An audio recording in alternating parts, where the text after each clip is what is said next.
एकत्रीकरणाची जी बैठक झाली त्या कुठल्याही बैठकीला मी हजर नव्हतो. मला इंडिव्हिज्युअली काय बोलले तो विषय माझ्यात आहे. जी की आणखी कुणात बोलले असेल ते मी तुम्हाला बोलावं असं मला वाटत नाही, कारण आज दादा असते तर मी बोललो असतो. दादा नसताना त्यांनी मला काय म्हणले होते आणि काय करायचं सांगितलं होतं ते मी का बोलू, ते मीडियाला मी बोलणार नाही. ज्यावेळेस वेळ येईल काळ येईल त्यावेळेस मी माझ्या नेत्यांनी विचारलं तर नेत्यांना सांगितलेलं आहे. आणि मला जसे घेऊन आले तसंच नेत्यांना मला ज्या दिवशी आम्ही दोघं बरोबर गेलो तिथून बीडवरून संभाजीनगरपर्यंत हे चॉपरने गेलो, तिथून पुढे आम्ही चार्टरनं गेलो पुण्यापर्यंत, आणि पुण्यापर्यंत जाताना पुण्यापासून ती काय कुठं कुठं कोणत्या क्षणाला प्रवास झाला त्याचं डिटेल मी माझ्या नेत्यांना बोललेलो. आणि त्याच्या ती विषय जिथं येईल तिथं ती मी बोल.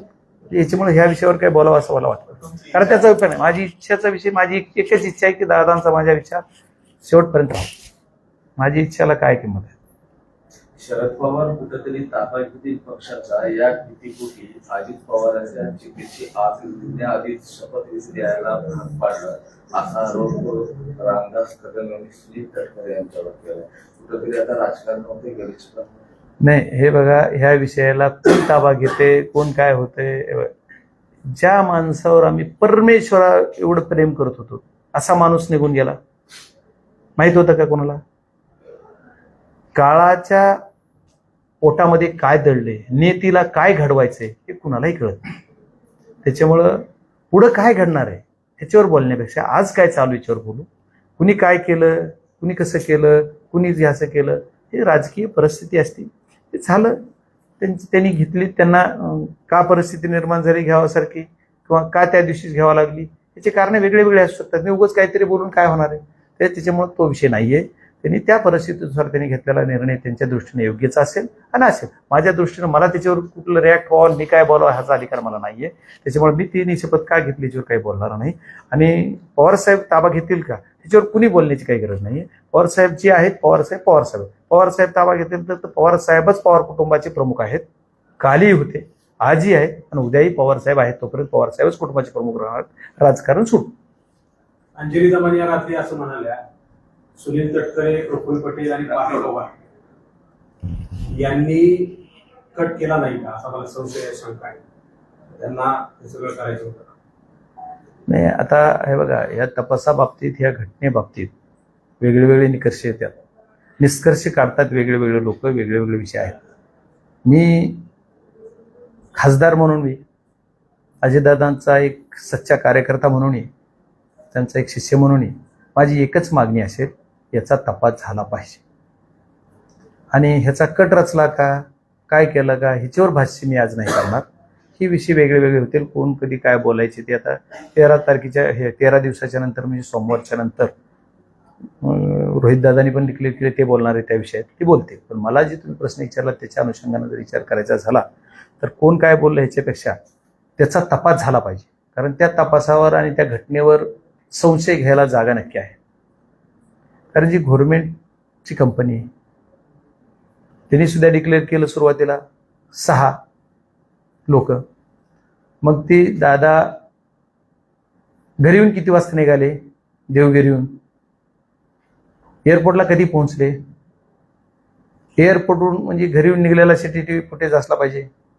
दादा कुठल्या गाडीने आले, कोणचा ड्रायव्हर होता, त्याच्यानंतर ते फ्लाईटमध्ये कधी बसले, फ्लाईटमध्ये बसतानाचा एअरपोर्टला सगळे CCTV आहेत. एअरपोर्टला एंट्री केल्यापासून त्याच्या गेटला वर फ्लाईटमध्ये चढेपर्यंत CCTV फुटेज समोर आले पाहिजे. आणि मग जो काय तुमचा पायलटच्या बाबतीत बोललं जाते ते एक ह्याची मिसेस जी आहे पत्नी त्यांची, त्याने डिक्लेअर केलं की माझा पती जिवंत आहे. फोटो व्हायरल होता तो दुसराच. अरे असू देत काय, हा दुसराच आहे असं बोललं ना त्याने. मग हे सगळं जर मीडियाला एवढं येतंय तर मग त्याचे 6 लोक कोण होते आणि 5च बॉडी सापडल्या कशा, एक प्रश्न सर्व समाजाला आहे, म्हणजे सर्व देशालाच आहे ना हा प्रश्न. तर ह्या सर्व गोष्टीतून ह्याचं पण उत्तर मिळालं पाहिजे. दादांची सकाळी उठल्यापासूनची जी प्रक्रिया झाली, दादांची मोमेंट झाली, ती मोमेंट सगळी आली पाहिजे. मग ही मोमेंट नाही. आता ह्या सर्व घटनाक्रम जर विचार केला तर तिथं कोण म्हणते की स्फोट झाला. तुम्ही जर एक 9 ते 8:46चं जे फुटेज दिसतंय, जे मी बघितलं, त्या फुटेजमध्ये काय दिसतंय बघा तुम्ही, काय दिसतंय, फ्लाईट टच होऊन क्रॅश नाही झाला नाही.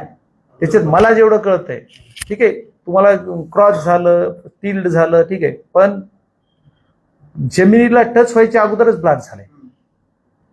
कारण ब्लास्टमध्ये सुद्धा इंजिनचा जो फ्रंट पार्ट आहे तिथले लोक उडलेत बाहेर अगोदर, त्याच्यानंतर जमिनीवर टच होऊन स्फोट झाला, त्याच्यानंतर दुसरा स्फोट दिसतोय. म्हणजे मग ही घटना काय असू शकते? त्याच्यात संशय नाही का त्याच्यात बॉम्ब होता का? इंजिन असं ब्लास्ट झालं, खाली न टच होता? म्हणजे बघा, मी काय टेक्निकली माणूस नाही एवढा, पण मला जे स्वप्न पडलंच नाही ती, मला जे दिसतंय तुमचा प्रथमदर्शी जे दिसतंय डोळ्याला ते बघतो.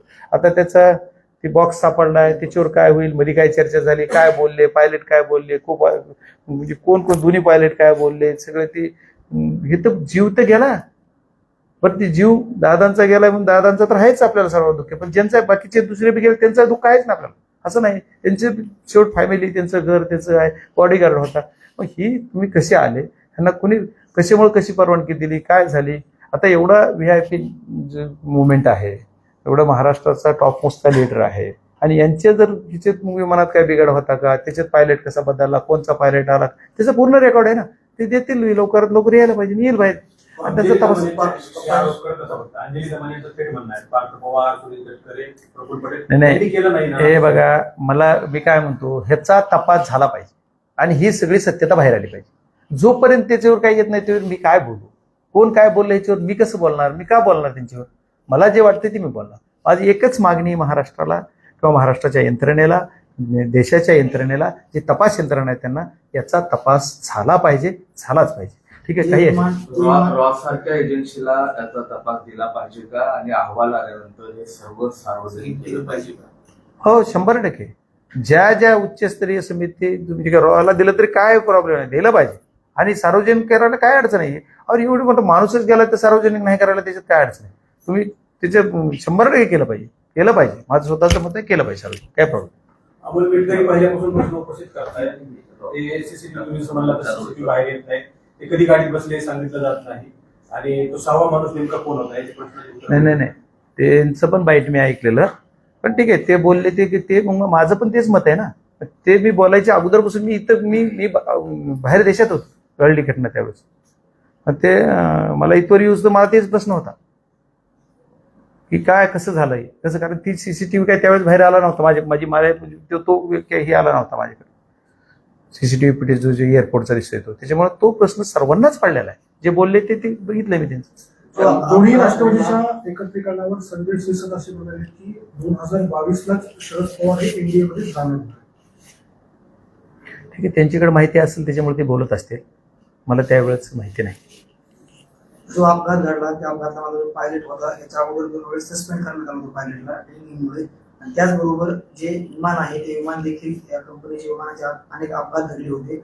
VIP मुवमेंट असताना देखील ते विमान का दिलं आणि तोच पायलट का दिला, काय तुम्ही नाही हो ना. मग ह्या सर्व गोष्टीची चौकशी झाली पाहिजे, ते सर्व गोष्टी बाहेर आल्या पाहिजेत. जे प्रश्न तुम्ही विचारताय, जे मला तुमच्या मनाला प्रश्न पडलाय की खरोखरच तो बदलला होता का, कोण होता पायलट, तोच ड्रिंकवाला जो सस्पेंड केलेला तोच होता, जे होता तो दुसरीकडे राहिला, तिसराच आला होता, ह्याच्या सर्व गोष्टीचं डिटेल जोपर्यंत येणार नाही आपल्याकडे, जसं तुम्ही म्हणताय, जसं मी म्हणतोय तेवढंच येते बाहेर, जसं आज मी बोललो तेवढं मीडियाला बाहेर येईल लोकांसमोर. पण लोकांसमोर एकदा तपास होऊन सगळं आलं पाहिजे. या तपासात असं काय पहिला प्रश्न, दादा सकाळी उठून किती वाजता कोणत्या गाडीनं देवगिरीहून निघाले, मुंबईत होते फायनल, तिथून निघाले, एअरपोर्टला आले, कसे आले, कुठून आले, ज्या सिग्नल जिथून आले तेवढ्या सिग्नलहून ज्या तिथं CCTV रेकॉर्ड होते, त्या रेकॉर्डून एअरपोर्टला किती वाजता आले, एअरपोर्टमध्ये किती वाजता गेले, एंट्री कधी केली, तिथून कशानं गाडी म्हणजे काय व्हेकलनं विमानापर्यंत गेले का, वरून ह्याच्यातून गेलेत का, कसे गेलेत आणि कसे त्याचं सगळं CCTV फुटेज आहे. हे सर्व म्हणजे क्रमवार त्याचा तपशील पाहिजे आपल्याला, आणि क्रमवार तपशील मिळाल्याच्या नंतर कळेल. त्याच्यानंतर दादा किती वाजता टॅकअप झालं, त्याच्यानंतर वर किती त्यांना फिजिबिलिटी नाही म्हणून त्यांना परमिशन नाही दिली, त्याला किती राऊंड वर घेतले, कोणत्या राऊंडला काय, एखाद्या राऊंडमध्ये अर्ध्याच राऊंडमध्ये लँड करायचा प्रयत्न केलाय, काय झालं याची सगळी चौकशी त्याच्याकडे रेकॉर्ड होते ना सगळं. मग ती जर रेकॉर्ड झालेलं असेल त्याच्यानुसार हे सगळं बाहेर आलं पाहिजे, प्राथमिकदर्शीच आलं पाहिजे, प्राथमिकच एकदा बाहेर आलं पाहिजे. त्याच्यानंतर पुन्हा काय तुम्हाला जी सार्वजनिक करायला अडचण आली तर सार्वजनिक करताना सगळं पूर्ण कंप्लीट करून सार्वजनिक करू दे, पण अगोदर तरी कमीत कमी जेवढं प्राथमिकदर्शी सांगता येतं ते काय पब्लिक डॉक्युमेंट आहे, त्याला काय अडचण. पप्पा अमोल मिटकरींनी घातपाताची शक्यता वर्तवली, तुम्ही सर्व बाजू गेले आहेत, तुम्हाला सर्व बाजू तुम्हाला नेमकं काय सॉरी अमोल मिटकरींनी घटनाबाची शक्यता वर्तवली आहे. तुम्ही देखील आता म्हणाला की बॉम्ब वगैरे ठेवला होता का अशी शंका उपस्थित केली. नाही. तुम्ही कसं हे बघताय? मी जी बघतोय ती स्पष्ट बोलतोय आणि स्पष्ट सांगतोय. ते काय बोलले मला नाही बोलता यायचं, पण मी बोलतोय की मला जे तुम्ही विमानाची जी परिस्थिती बघितली मी, ती जी फुटेज तुम्ही मीडियाने पुढे दाखवलंय, जी पहिलं बघा 8:46 जे फुटेज दिसतंय ना क्रॅश होताना फ्लाईट, ते क्रॅश होताना ते क्रॅश वरच झालंय असं माझं मत आहे. मला जेवढं कळतंय ते जमिनीवर टच झाल्याच्या नंतर नाही झालं, त्याच्या अगोदरच त्याचे फेकलं गेलंय. तुम्ही बघा एकदा रिपीट करून बघा तुमच्याच माध्यमाला की तुम्ही त्याला एकदा कॉल बॅक करून एकदा बघा की तो फ्लाईट अगोदरच ब्लास्ट झाल्यावर आणि पुन्हा टच झाल्यावर एकदा ब्लास्ट झाला, त्याच्यानंतर तिसरा ब्लास्ट हे दिसते कॅमेरे झालेत किती माहित नाही. मग ब्लास्ट झालं, मग आता वर विमान कसं ब्लास्ट होतंय का झालं त्याचं बी काही रिझन असू शकते, मला कसं सांगते वरच कसं ब्लास्ट झालं. आता ही विमान येतोय इथं टच व्हायच्या अगोदरच ब्लास्ट झाले, खाली टच झालं दुसरं झालं. आणि तिथं काही लोक तर एक जण ते बाईट पण तिथल्या गावकर माझी सरपंचानं काहीतरी दिलेली की कुणीतरी आम्हाला वाटलं 1 सेकंद माणूस असले असेल ना त्यावेळेस पहिला दुसरा ब्लास्ट होऊस तर माणूस एक तो पुढचे कट होऊन गेलो ना, पुढचा भाग जो कट झाला विमानाचा ते बाजूला फेकला गेला आणि मागचा जो भाग राहिला ते हीच असणार ना दोघं.